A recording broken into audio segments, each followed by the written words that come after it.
One day after chants of "send her back" erupted at a re-election rally for President Trump, Republicans struggled with how to respond. As White House correspondent Yamiche Alcindor reports, the controversy surrounding Mr. Trump's tweets that 4 progressive congresswomen should return to their native countries shows no sign of going away.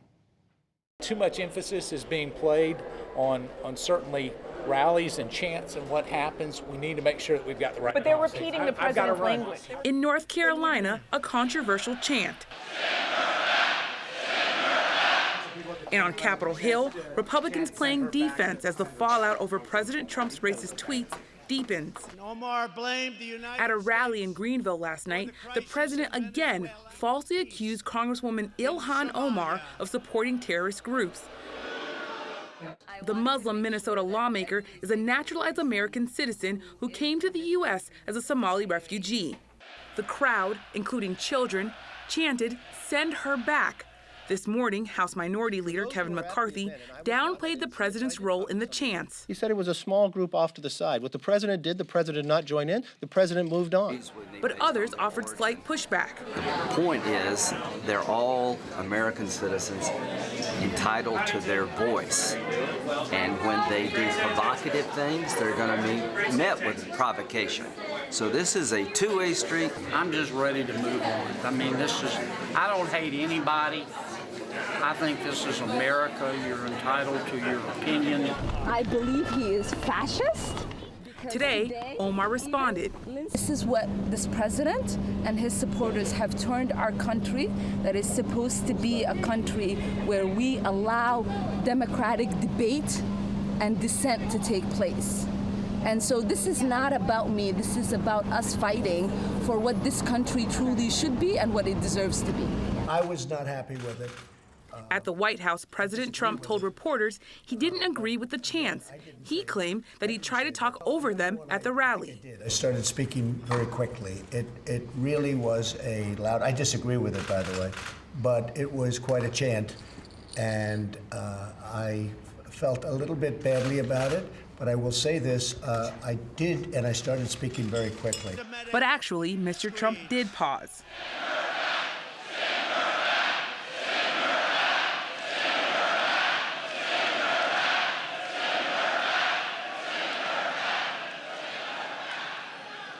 He said he would attempt to stop those chants in the future. I would try.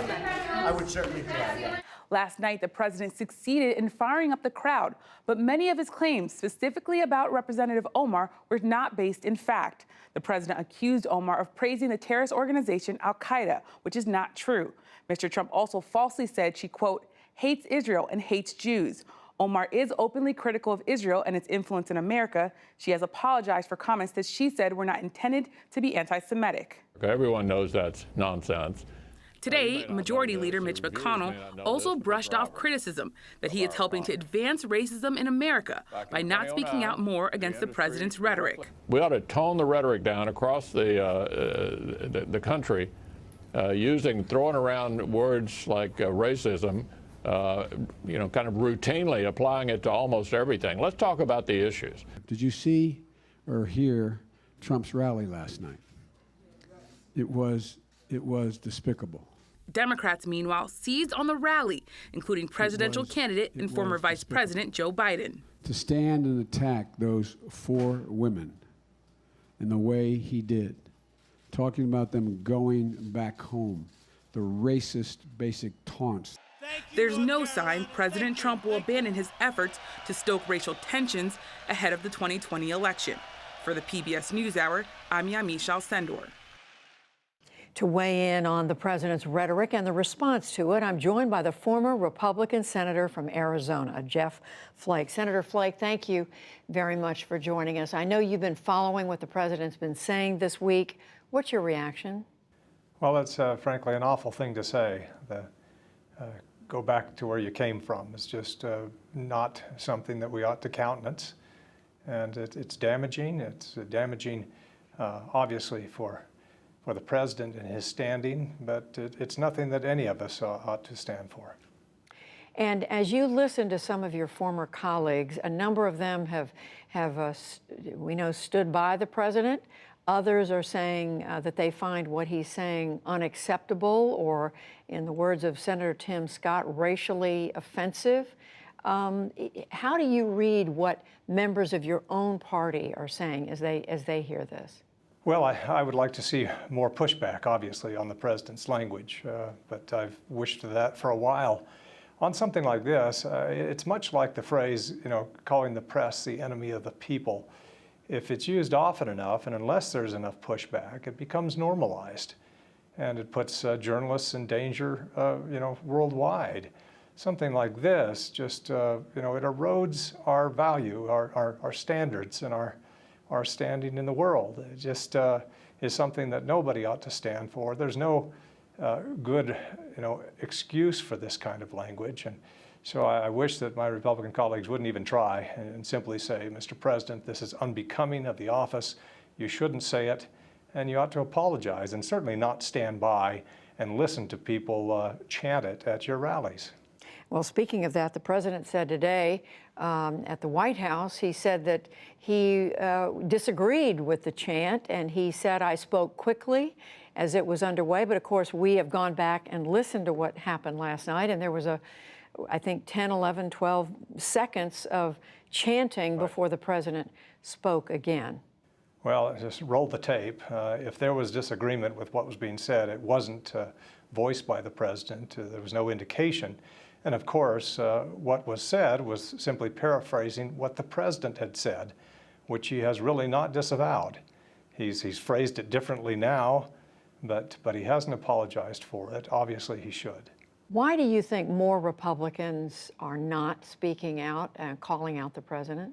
Well, obviously, those who are close to re-election don't want to see any distance between themselves and the president. The president is very popular among primary voting Republicans, and my colleagues know that. And so it's difficult politically to stand up.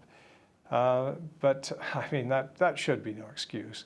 For me, when I was deciding whether I would run for re-election, one of the things that I had to consider, and what weighed most heavily on my mind, is having to stand with the president on a campaign stage.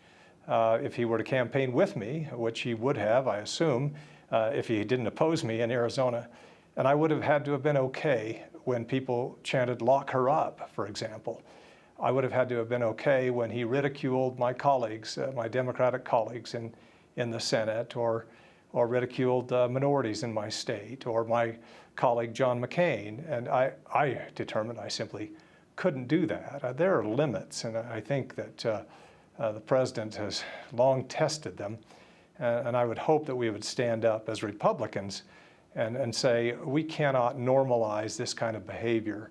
It's one thing, to support somebody more progressive or a Democrat. Political pendulums do swing. My concern is that when the political culture changes, that it doesn't snap back. That pendulum doesn't swing as well, particularly given the overlay of social media and the way that politics are structured today. I just wanted to quote one of the current sitting members of Congress from your home state of Arizona, Paul Gosar, tweeted just a day or two ago. He was referencing the president's criticisms of the 4 women members of Congress. He has a picture of them, and he said above that, more like 4 horsewomen of the apocalypse. Yeah, I've heard that a few times from others as well. That's unbecoming.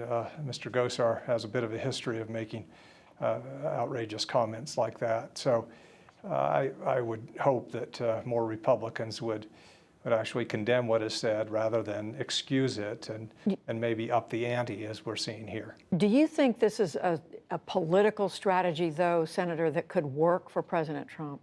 I do think that a certain number of his supporters do like it. You saw it at the rally. And it may harden them and make them more excited to come out and support the president. I think overall, though, it turns off millennials, certainly, suburban women, others that we need in the coalition as Republicans to win. So I think that the president definitely is using it as a strategy to really buoy up the base. But this kind of base politics, you can win an election here or there, but over time it wears. And frankly, I think that 2020 will be a time when it's worn too thin. I just don't see how you can offend so many groups and still have a coalition big enough to win. Former Senator Jeff Flake of the state of Arizona, we thank you. Thank you.